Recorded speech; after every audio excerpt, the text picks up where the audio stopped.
Hello students, आज हम पढ़ेंगे capacitance of a spherical conductor. हम आज स्फेरिकल कंडक्टर के कैपेसिटेंस का फॉर्मूला देखेंगे।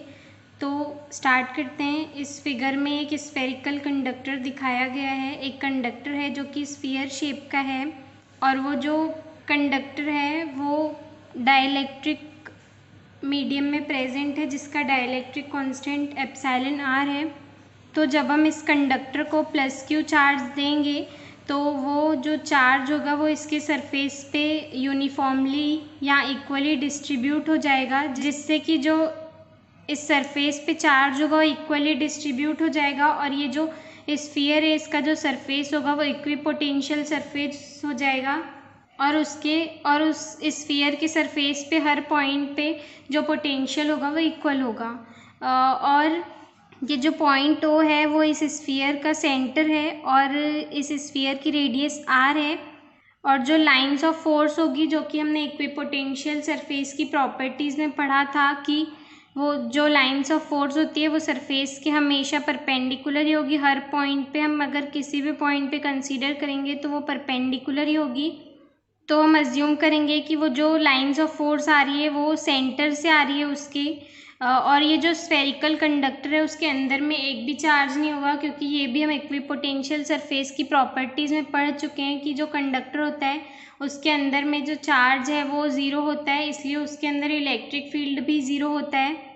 और जो हम इस फिगर में सपोज करेंगे कि इस पॉइंट पे सारा चार्ज कॉन्सेंट्रेटेड है उसके सेंटर पे, जैसे कि पॉइंट चार्ज एक पॉइंट पे होता है वैसे ही इस पॉइंट में पूरा चार्ज समाया हुआ है।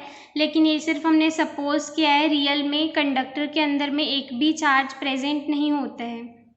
तो जो पोटेंशियल होगा किसी भी पॉइंट पे कंडक्टर के सरफेस पे वो होगा V is equals to 1/4πε0q/r, जो कि इलेक्ट्रिक पोटेंशियल का फॉर्मूला होता है और ये SI सिस्टम में इसका फॉर्मूला है।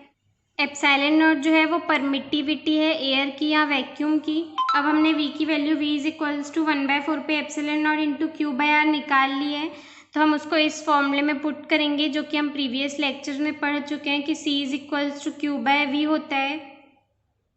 तो हम V की वैल्यू इस फॉर्मूले में पुट कर देंगे तो C is equals to Q और अपॉन में हो जाएगा 1/4πε0 Q/r। तो ये हो जाएगी V की वैल्यू। Q से Q जब कैंसिल हो जाएगा तो 4πε0 ऊपर चला जाएगा, तो C is equals to 4πε0 R हो जाएगा।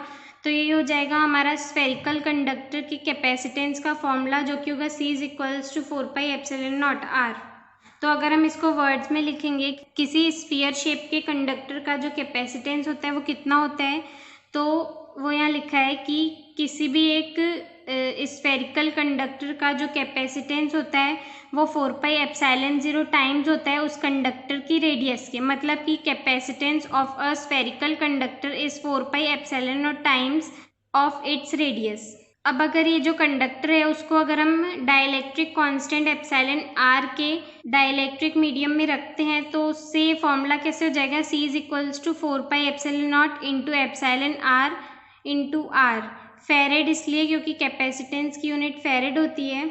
अब हम देखते हैं इसी डेरिवेशन को CGS सिस्टम में। ये क्या होगा, तो जो पोटेंशियल होगा किसी भी पॉइंट पे स्फेरिकल कंडक्टर के सरफेस पे जिस स्फीयर की रेडियस जो है वो R है, वो हो जाएगा V is equals to Q/r। जो SI सिस्टम में फॉर्मूला होता है वो होता है V is equals to 1/4πε0 Q/r। तो CGS सिस्टम में 1/4πε0 की वैल्यू 1 होती है, तो हम यहाँ पे 1 पुट करेंगे तो सिर्फ बचेगा V is equals to Q/r। तो हम V की वैल्यू को वापस से C is equals to Q/V, मतलब कि कैपेसिटेंस के फॉर्मूले में V की वैल्यू को पुट कर देंगे तो ऐसे कुछ मिल जाएगा कि C is equals to Q upon में Q/r। V की वैल्यू है Q/r, तो Q से Q कैंसिल हो जाएगा और R ऊपर चला जाएगा तो C is equals to R हो जाएगा। तो अगर हम इसको भी डेफिनेशन में लिखना चाहें तो जो कैपेसिटेंस होता है किसी स्फेरिकल कंडक्टर का वो उस कंडक्टर की रेडियस के इक्वल होता है। तो in CGS system the capacitance of a spherical conductor is equal to the radius of the spherical conductor. तो अगर इसका मतलब ये हुआ कि अगर किसी स्फीयर की रेडियस हम कुछ भी सपोज करते हैं 1 है, 2 है, 3 है, तो जो उसकी रेडियस होगी वही उसका कैपेसिटेंस हो जाएगा, क्योंकि इस फॉर्मूले के अकॉर्डिंग जो कैपेसिटेंस है वो रेडियस के इक्वल है।